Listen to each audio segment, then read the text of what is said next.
Thank you so much for speaking with us. We try to bring in speakers every week to just highlight different aspects of the music industry. There's so much that's out there and so much we don't know. We're just trying to learn as much as we can. So we're very grateful for you being here with us today and sharing your side of the industry and what you do because it's definitely very unique compared to some of the other speakers we've had. So we're really excited.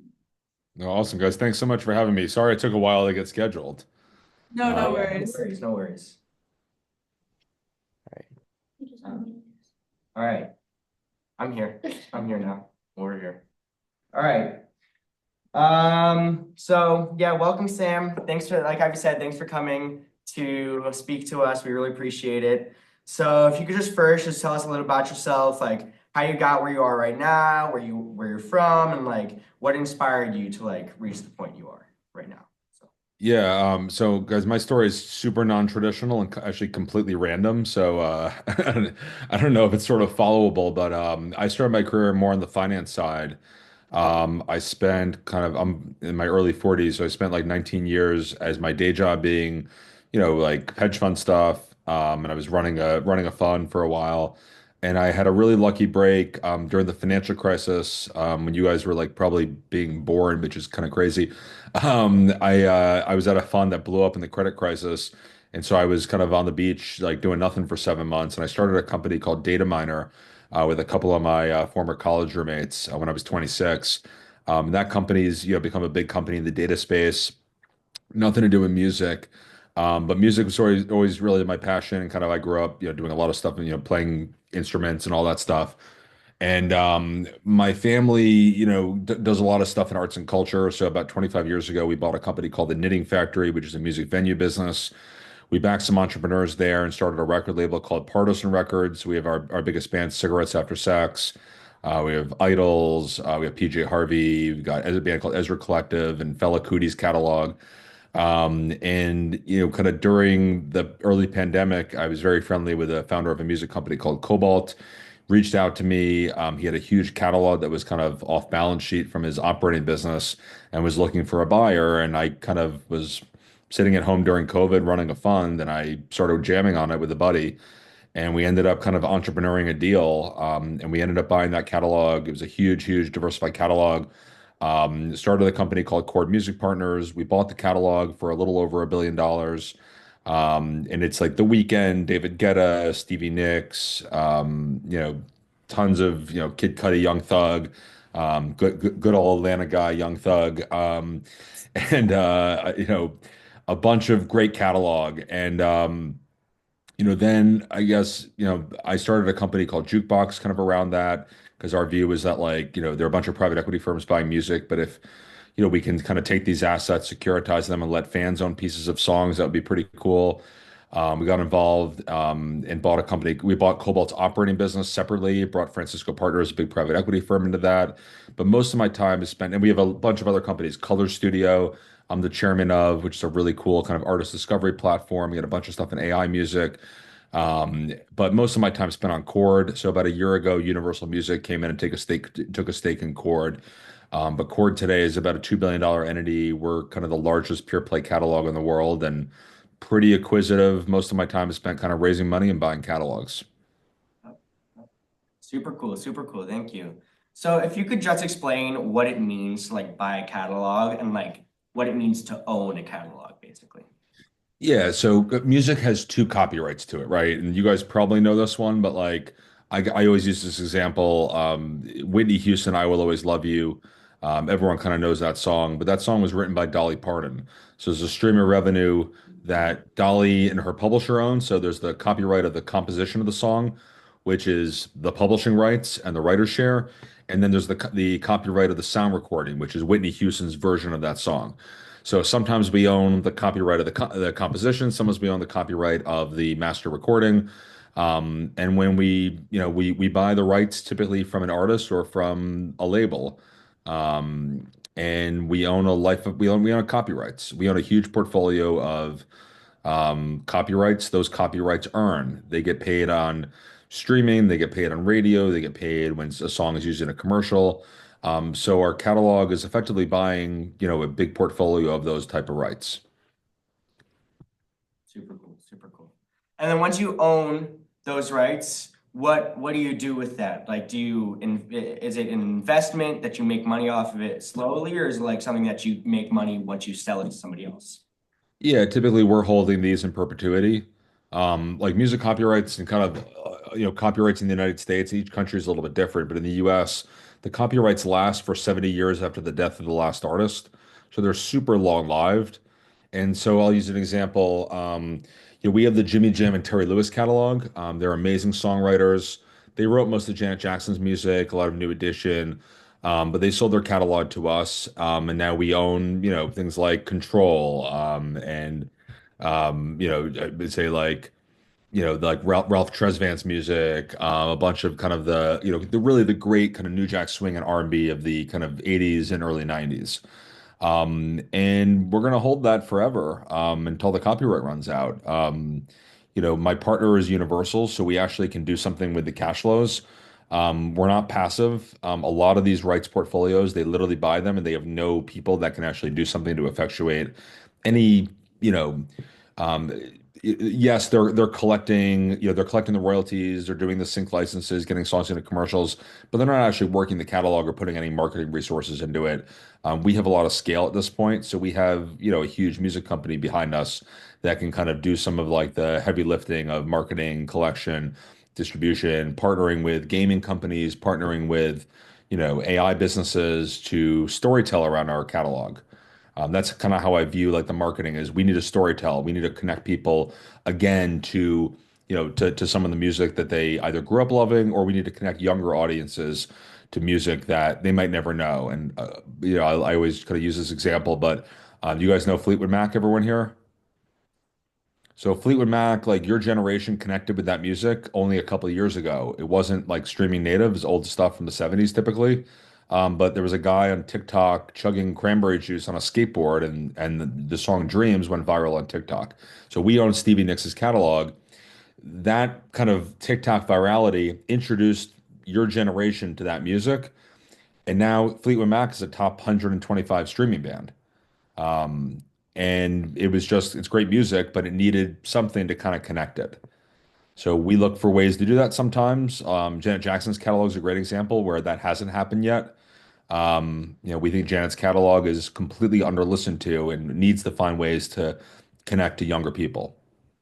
Yeah, really cool. So the speaker we had 2 weeks ago, she worked in like catalog marketing and basically like trying to get songs from like, older songs into like the market of like, Where did you work? she worked at Universal But in Nashville. Oh, in sweet. Nashville.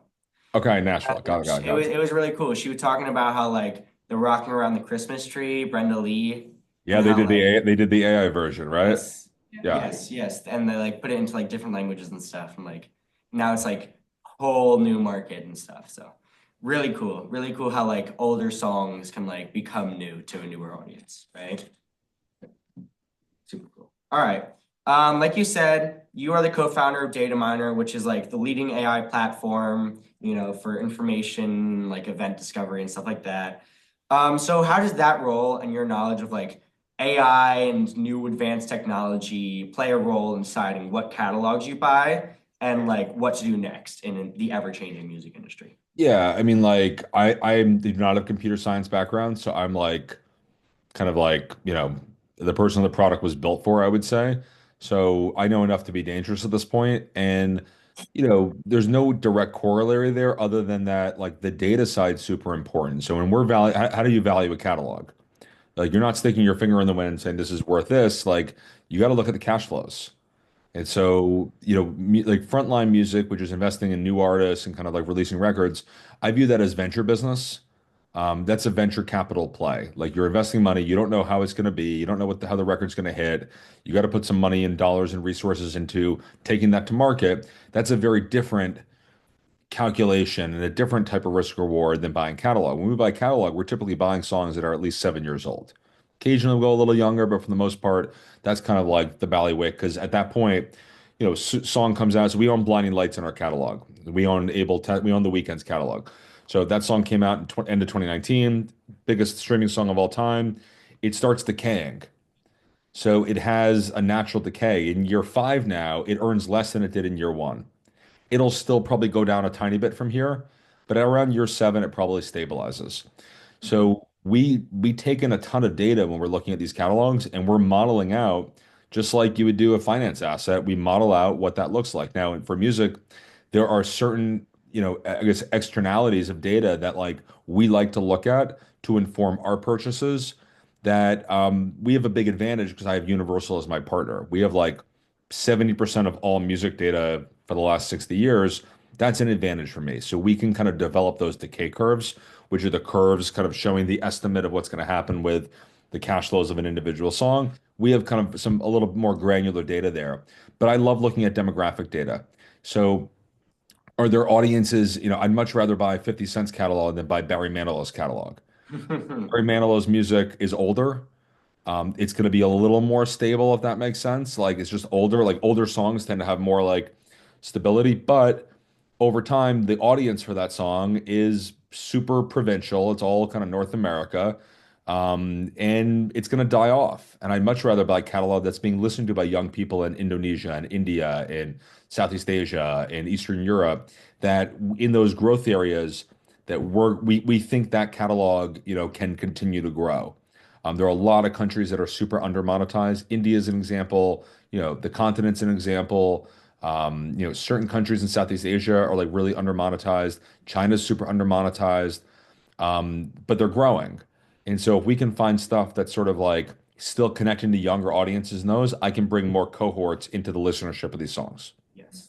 Yeah, I think that's a great point. Last week we talked about like how Taylor Swift and Lady Gaga are like doing tours in like Malaysia now and just like expanding to like a new audience. I think a thing we kind of get trapped in, especially in college, is kind of thinking that North America is like the world. And I think that, especially in music, like there's so many different markets, that are out there that aren't just North America. Yeah, So it's a global business. I mean, like look at Latin music. Like Latin music is now global music. It's not just listened to in one region. Like US, like kind of like Anglo-American music has always traveled. Generally been the music that's traveled, but like the top 10, 20 years ago in Vietnam was mostly US and UK music. Now the top 10 in Vietnam is mostly Vietnamese music. hmm, So, interesting. and that at some point could travel, but like, we love like the local champions as well, kind of like global music and then finding local champions because that stuff continues to grow. All right, I'm gonna ask one more question and then I'm gonna open up to the audience. What do you think is the most exciting project you or other people you work with are working on right now? Oh boy. I think probably like what we're doing with the Diplo Major Lazer. So we own the Major Lazer Masters. You guys know the song Lean On? Um, Everyone know that song? So we own the Masters and we own Diplo's Pub. So that album, Pieces of Mission, is like kind of their like premiere album. It has its 10th year anniversary this year. So we're doing a ton of stuff there. I got some like kind of machine learning remixes I'm working on. We're working with Diplo and with some younger DJs on like remixing catalog. Peloton just did a remix. We're doing a Spotify fans first. We're creating some albums to kind of, target and sell to kind of like some of the super fans. That's a fun one. I just had a dude in my house come and show me kind of a video game DAW, like a DAW is like kind of how we make, like Ableton or like Pro Tools or Logic, like how we make music. It's literally a video game you can play on a Xbox, and it was friggin' wild. And my kids were just playing it too. But like you could make music. I don't know, like that's a cool one. What we're doing with Jukebox is super fun. We're kind of taking like songs and securitizing them, letting fans buy them. It's challenging. We got to really build a marketplace there, but doing some cool stuff and partnering with some of the big kind of exchanges in the U.S. I don't Ooh, know. yeah, Every day is different. yeah. So if you could like further elaborate, like because Jukebox is one of your newer companies, right? Yeah. So like if you could elaborate on like what you're doing there and like why, you think it's going to be successful if it's, it's still like in the startup phase kind of. Yeah, it's in startup phase. Like, so I'll use an example like XXX Tentacion's catalog. So we own the publishing there. He connects deeply to people. Um, it's amazing music. I didn't know the music until we kind of did our deal. It's amazing music. So Do I think that music is just worth its cash flows? Or do I think there are some people that would want to own that song irrespective of what it earns? I think there's an audience who would want to own a piece of their favorite music. And it's not just a financial decision for them, and it should be a financial decision. That's part of it. But there's also an emotional decision as part of it as It's well. music. It's music. It's music. Do I think people would be interested in buying Landslide by Stevie Nicks? Of course. Yeah, it's worth more than it looks like in a spreadsheet. It's just a fucking amazing song. Like that's why we're doing jukebox. But there's education because people don't know that this is an asset class. They don't know that people know music earns. They don't know how it earns. And so there's an education that we have to do to sort of educate the consumer. And music's super different than what it was 30 years ago. So 30 years ago, I would go and like go to a record store. Like, have you anyone here been to a record store? Yeah, but half of you have never been to a record store, right? And yeah, vinyl, like 65% of people who buy vinyl don't have record players today. Um, that's a fandom purchase. But music, was a hardware asset. I would go to a store, I'd buy a record, and I own it forever. I own it until the next kind of, the tape comes out. I got to go buy the tape. Um, that that behavior was very different. In the first 3 months of a record release, 95% of the money the record would ever get was being captured then. And then it's sort of super, super small long tail. Now I get recurring revenue coming from streaming. So I can model that revenue. It looks more like a SaaS software company. Every hour I get recurring revenue coming in from the same people listening to the songs over and over and over again. Very different business than where it was. And so from a financial perspective, I can now model those cash flows and I can kind of look 10 years down in the future and sort of make an educated guess of how much money this catalog is going to earn. And that's cool. And that's what the fan, I think, is, the kind of investor slash fan is in early stages of learning that this is an asset class and we want to make it accessible. I'm gonna open up the crowd. Anyone have any questions? Ella? Hi, I'm wondering if you could talk more about kind of like the collaboration you have with labels and like the catalog. So like the labels that represent that like have those artists on their labels, and then how you guys work together to keep the catalog relevant. Like, what does that collaboration look like? Are you guys focused on marketing, or is that more them who they're like what they're focused on? Like, how do you guys kind of like split up the work and balance that? Yeah, it's a great question. So, the two copyrights, like sometimes we are the label. So like Lauv, his first album, like the song "I Like Me Better," we own that record. So we're the record label there. We own Phoenix's records, we own Mumford and Sons, we have Childish Gambino, we've got Major Lazer Diplo, and then occasionally we'll own the publishing. So sometimes we own both. So like when we own both, every dollar that we put into marketing, like what we're doing with Diplo with Major Lazer right now, like that all goes to my bottom line. But we have things like, so we have like 13 Taylor Swift songs where we own publishing. So I've got this guy Shellback's catalog. He's a songwriter based in Sweden. He wrote Blank Space and Shake It Off. Now, he didn't write it alone. He wrote it with Taylor and Max Martin. So we own a third of it. Um, then that's the publishing side. We own a third of the publishing. And then there's the record label side. The record label is responsible for marketing and distribution. So they get paid about 3.5 times more per stream than publishing gets paid. So does it make sense for me to spend a lot of money on blank space? It doesn't. Now, when there's a sync, they need my approval to do that sync and get it into a commercial. So we do stuff there, but like there isn't that much for me to do there. Um, when it's something like Jimmy Jam and Terry Lewis, where we have the publishing, we have sometimes 100% of songs, sometimes we own 50, or sometimes we own 75 or two-thirds. Our partner at Universal owns the masters. She was a Virgin artist, and Virgin's now kind of rolled into something called UME, which is Universal Music Enterprises.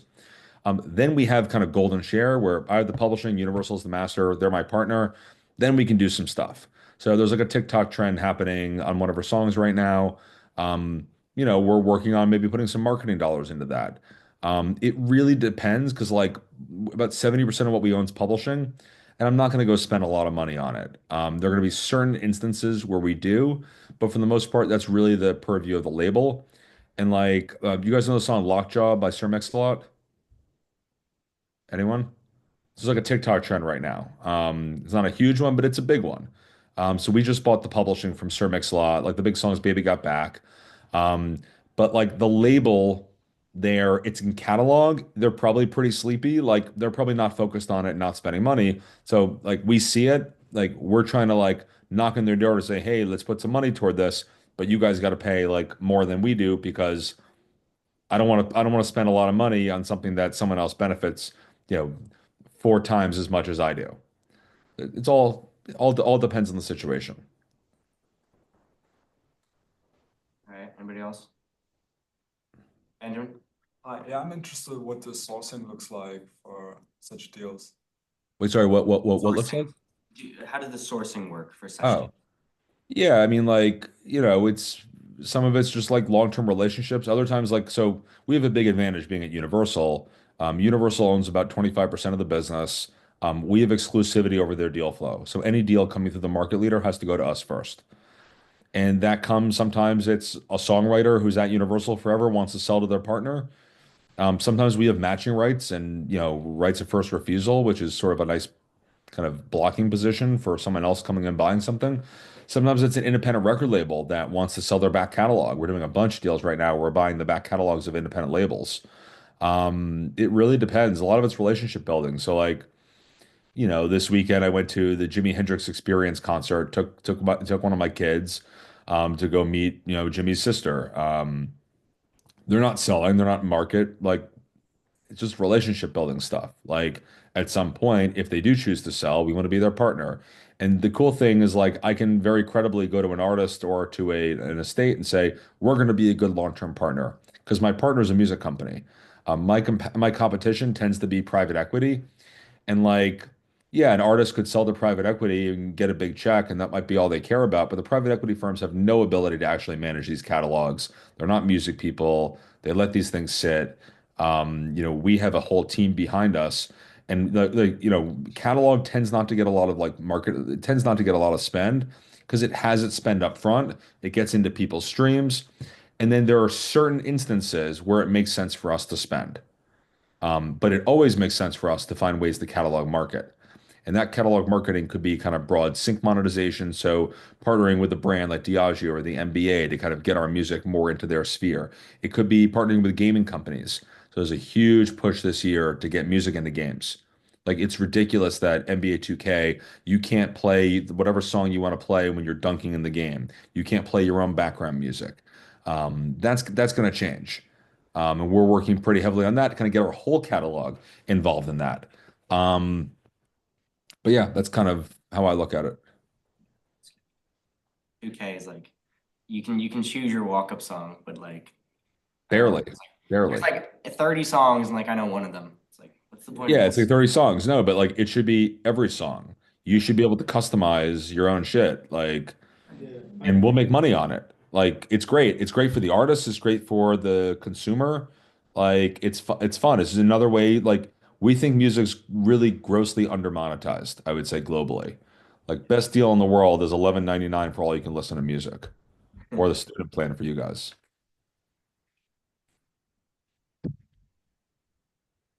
Ivy? Yeah, I have a question about your like newest company, Jukebox, I think, where Yeah.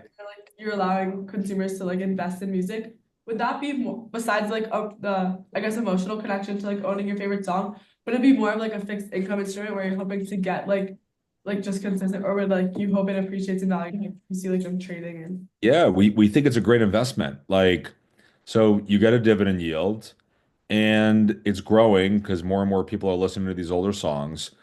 And the best part is like, the more you listen, the more you get paid, right? And so if you can kind of like, if I can get 10,000 fans that own a piece of Counting Stars by One Republic and they start doing TikTok things with it, like, or putting it on their YouTube video, putting it on their YouTube shorts or putting it on Instagram, we're getting kind of viral marketing around it. We think that is something that like the fans should own a piece of music. People just don't understand that it's an asset class. We're trying to make it available broadly. Jack?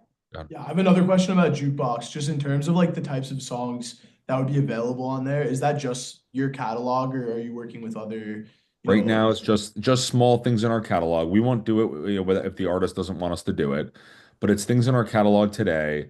And then we've partnered up with a bunch of the other kind of, catalog owners out there. So we think it's something that's super interesting, and we're just, going to grow it. All right, any more questions?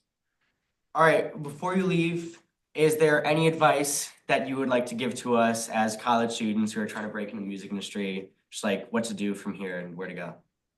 Yeah, no, like I'd say the music industry is like I have a kind of funny perspective because I didn't start in it, if that makes sense. And like we have a nice bird's eye view. Like I think it's a really great opportunity right now. It's a hustle game. Like music management, it's just like pure entrepreneurship, hustle, relationships. On the label side, like, marketing and distribution, there's a great education that you can get by working in one of these labels, and kind of learning the nature of the business. But the business is changing.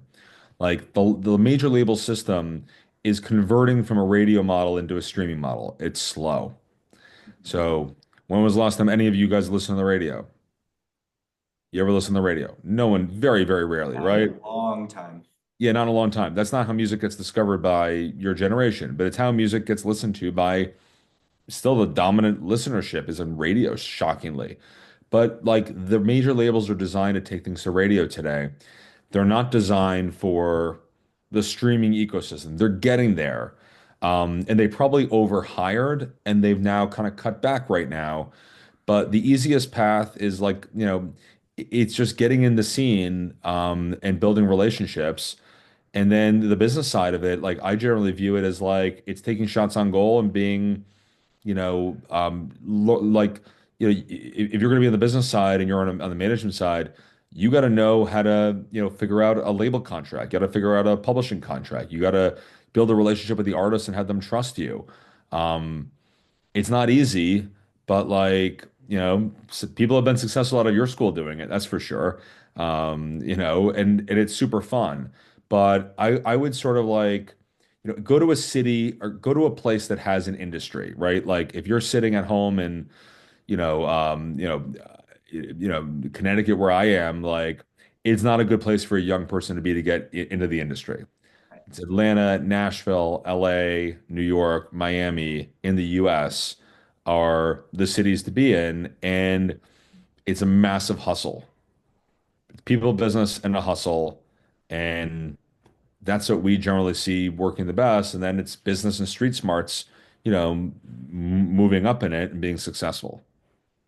But you got to keep your credibility. So, you got to be real with people and can't sacrifice your credibility. Otherwise, you can get somewhere, but at the end of the day, you're going to go nowhere if you don't manage expectations and under promise and over deliver. That's good advice, Tim. We appreciate that. And, Anybody? and I would say this, like, have fun, take chances. Like you guys are young, go take a swing. What the worst thing he can go wrong is it goes nowhere and you fuck it up and start from scratch again. It's like that's a badge of honor. You're saying we should take our shot. Like, take your shot. Yeah, take your shot. Like, what do you have to lose? 21 years old, 20, 22 years old. Go for it. Like, what's the worst that can happen? Like, you go get a job somewhere. So what? Go fail. That's what entrepreneurship is. That's what like startup land is. Like, go fail. It's okay to fail. Every failure is one step closer to success. Exactly. Yeah. All right. Well, thanks, Sam. Thanks for coming. Really appreciate it. Thanks for your words and Yeah, guys, insight. appreciate it. Thanks for having me. It was fun. Take care, guys.